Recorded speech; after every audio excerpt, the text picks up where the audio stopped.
I wonder if technical jazz metal is a thing.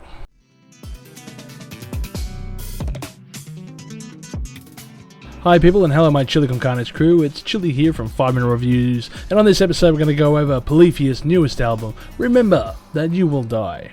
Have you ever looked at genre blending on a band's wiki and just thought, yeah, this is never going to work. There's too much going on here, or these two genres just won't work together. Well, Polyphia are a band out of Texas, and since Texas is bigger than everything, the band seemed to apply this slogan to their style and have blended math rock, progressive rock, electronic rock, instrumental, hip-hop, jazz, R&B and all this all together within this band. And it seems fitting that they took the name Polyphia, which is taken from polyphony, or music whose texture is defined by the interweaving of several melodic lines, and interweave they do. I mention the styles they do, but not all are present on all songs at once, thankfully. The band kind of change it up from song to song, and I got to say, it's very interesting and it keeps you on your toes wondering what will come next. While the band itself has talented musicians with Tim Henson and Scott Lepage doing ferocious guitar work and some intricate bass lines with Clay Glover. And let's not forget the technical drum work by, and forgive me here but I'm going to say this name wrong, Clay Ashleman. All of the band's talent is on display here throughout the record in various tracks like Playing God, Reverie and All Falls Apart, with the band showing off their skills. But what is perhaps one of the most advantageous inclusions to the mix on this album is that of their guest musicians from many different styles, and the band's ability to play to said musicians' strengths.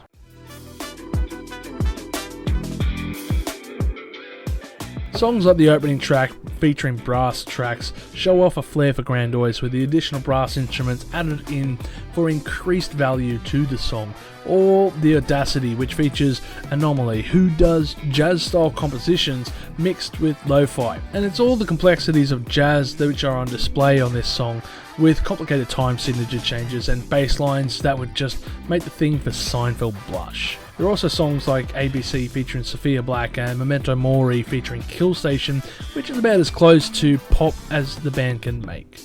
There are other artists that join the foray, with Snot stylized in a dollar symbol on the track Fuck Around and Find Out, as well as Lil West on Chimera, which fuses technical metal with rap to give a new sound to an age-old style of rap rock. Technically, while the song is amazing, it's not really up to my style if I'm being honest. By far, the biggest musical draws are the closer song Ego Death featuring Steve Vai, and I have to wonder if he brought that guitar in from his very recent solo album. The other big name found on this album is on the track before this, called Bloodbath, featuring Chino Moreno of Deftones fame.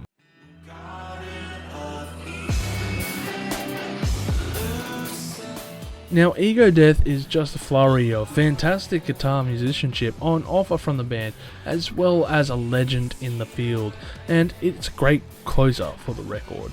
While Bloodbath is just pure ecstasy. I mean, Chino just nails it in his vocal delivery as always, and the band do a great job feeding into that energy and coming through with the goods here, sounding more heavier than on previous tracks. The two songs also blend well together with some terrific editing. Such a tremendous way to close out this album. Overall, I would give this album 4 million chilies on the spicy scale, with standout tracks being The Audacity featuring Anomaly, Bloodbath featuring Chino Moreno, and Ego Death featuring Steve Vai. This band and their music is one of the most unique records I have heard this year, and that's saying something for all the stuff I've been listening to. But the band's approach to each song with such virtuoso is perplexing to hear.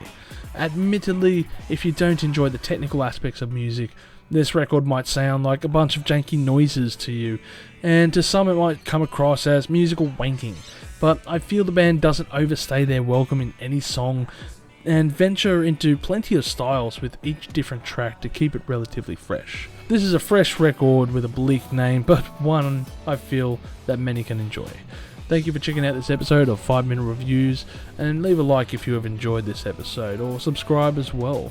As always, stay spicy. Thank you for tuning in to this episode of Live Listen Erased, and if you have enjoyed this episode, make sure you share it with all your friends. Don't forget to subscribe to our Chili Con Carnage crew so you can get notified for all the future videos that we put out, as we put out videos every Friday. Also, we are on Discord, Facebook, Instagram, and Twitter over at Live Listener Race, so make sure to tune in over there. And don't forget to like this video so that our manager can stay very happy.